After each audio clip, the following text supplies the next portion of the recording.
O sal da terra e a luz do mundo. Texto áureo. Bom é o sal, mas se o sal se tornar insulso, com que o adubareis? Tende sal em vós mesmos e paz uns com os outros. Marcos capítulo 9, versículo 50. Verdade aplicada. Em um mundo em trevas e corrupto, somos chamados e capacitados a sermos diferentes e influenciadores para a glória de Deus. Objetivos da lição: ensinar que devemos ser agentes influenciadores, mostrar que, como luz, devemos iluminar e citar as responsabilidades como sal e luz. Textos de referência: Mateus 5, versículo 13 ao 16. Vós sois o sal da terra. E se o sal for insípido, com que se há de salgar?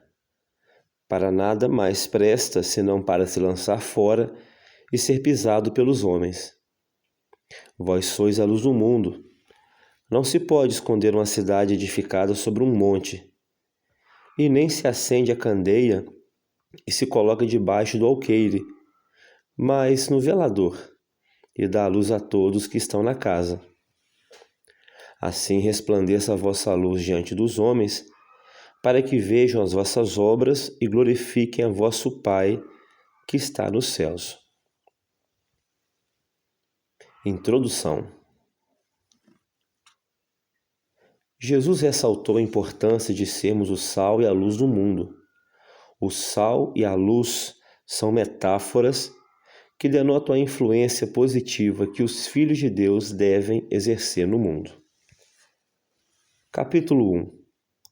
Vós sois o sal da terra.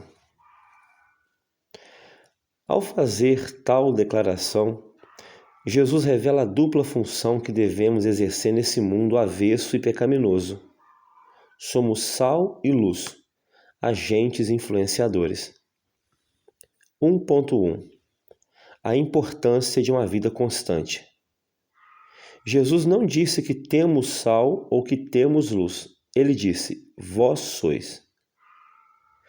Com essa afirmação, Jesus nos apresenta a responsabilidade que temos de viver uma vida de constância. Jesus conta com cada cristão para ser, neste mundo, um agente influenciador para um viver saudável e que glorifique a Deus. Ser como sal é isso, é ter influência por ocasião de sua presença. Assim como o sal dá sabor e influência, o ambiente em que é colocado, assim devemos ser. Do mesmo modo é a luz.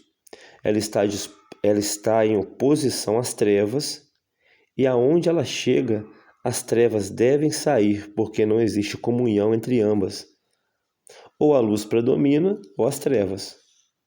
Ser luz é manifestar ao mundo e impactá-lo com as boas obras, de tal maneira que Deus seja glorificado. Como preservante, o sal age evitando a decomposição dos alimentos. Ao dizer que somos sal, Jesus está falando acerca de nós mesmos e acerca da sociedade que se deteriora por viver imersa no pecado. Tanto nos preservamos de ser contaminados, quanto evitamos que o mundo entre em colapso pecaminoso. Esse mundo pecaminoso é visto por Deus como um mundo de trevas. Por isso disse que somos luz. O Senhor falou aqui de uma qualidade de vida que deve manifestar-se nos que os conheciam, que aprenderam a sua verdade, que haviam depositado nele a sua fé. Estes deviam ser o sal da terra e a luz do mundo. 1.2. O poder relevante do sal. John Stott disse que a salinidade do cristão é o seu caráter, conforme descrito nas bem-aventuranças. É discipulado cristão verdadeiro, visível em atos e palavras. No comentário Todas as Parábolas da Bíblia, há uma citação feita pelo Dr. Campbell Morgan acerca do sal. Ele nos diz que o sal é asséptico, não antisséptico. O antisséptico é o contrário ao veneno, é capaz de curar. Asséptico é algo destituído de veneno. Nesse caso, o sal nunca cura a corrupção, ele a previne. Ou seja, se a carne estiver contaminada e corrompida, ele nem a descontaminará nem purificará. Ele impedirá que a corrupção se espalhe, não permitindo que todo o resto se contamine. Agindo como sal, cada servo de Deus é um instrumento do Senhor que impede a proliferação do mal. Eis a importância de não se tornar insípido nesse mundo. O sal é de grande impacto nos alimentos. É ele quem realça o sabor. Porém, uma pitada a mais poderá deixar o alimento insuportável. Por isso deve ser usado com um equilíbrio, pois se por um lado uma comida sem sal é ruim, por outro, um alimento salgado é insuportável e prejudicial à saúde. Ser sal é ser alguém que tanto inspira para o bem quanto condena aquilo que é impuro e desonesto. Quando o sal é insípido e sem sabor, ele não consegue impedir a putrefação porque é apenas areia. 1.3 O sal que provoca sede. Sabemos que o sal provoca sede. E a pergunta é: que tipo de sede estamos provocando nas pessoas acerca de Cristo? Será que a nossa vida está atraindo as pessoas para virem a Cristo ou expulsando-as? O mundo está embriagado de materialismo e insípido de espiritualidade. Ele está intoxicado de valores errados e insípido dos valores externos. Ele está intoxicado com o conhecimento humano e insípido com a sabedoria divina. É por isso que Jesus nos diz que devemos ser sal, para dar ao mundo que nos rodeia este sabor que Deus deseja que tenha. Como podemos ser o sal para a nossa sociedade? Vivendo de modo santo, honrado e com um autêntico testemunho acerca de Cristo Jesus. O cristão deve dar sabor a este mundo insípido com o que é realmente importante, que são as verdades e os valores eternos. A propósito, observemos que o Senhor também nos alerta para não nos tornarmos insípidos, porque podemos ser julgados fora como sal que é inútil.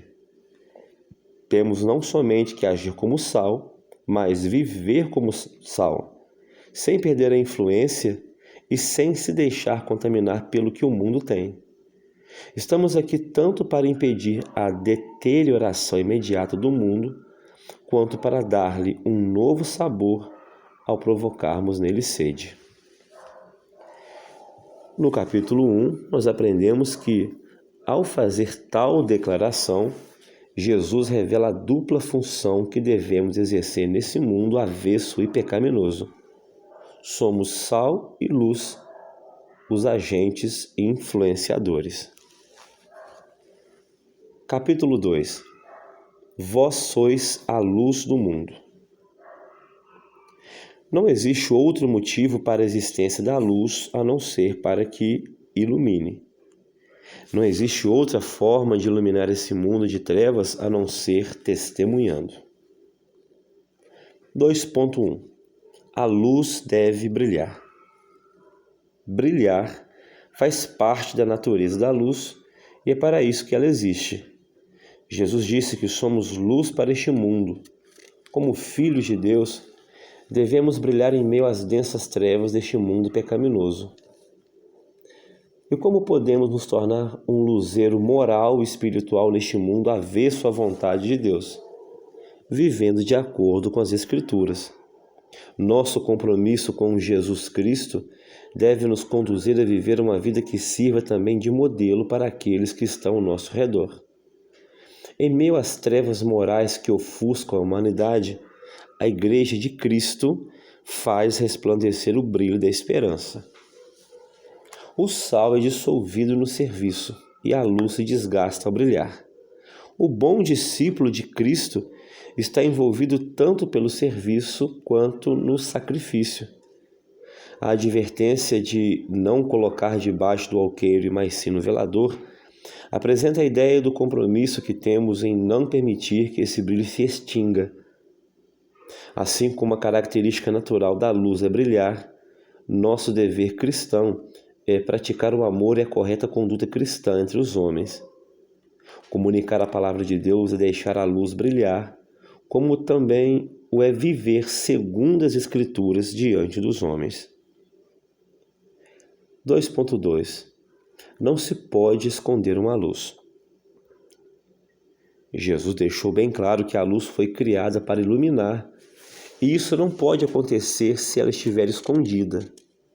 A instrução divina é que possamos reluzir e fazer conhecidos em todos os segmentos, pois quando restringimos a dimensão de nossa vida espiritual somente aos limites dos cultos ou de nossos lares, estamos escondendo o que deveria ser amplamente apresentado. Devemos observar bem o que Jesus está dizendo, pois podemos estar apenas pregando para nós mesmos e com isso estamos limitando o alcance do potencial que nos foi oferecido por Ele. Devemos ampliar nossas fronteiras. A luz que há em nós é manifestada pelas nossas obras boas praticadas diante dos homens. Ao verem nossas obras, os homens glorificam a Deus. Fomos chamados para ser como um farol da verdade do Evangelho. A luz de Cristo que está em nós não deve jamais ser ofuscada.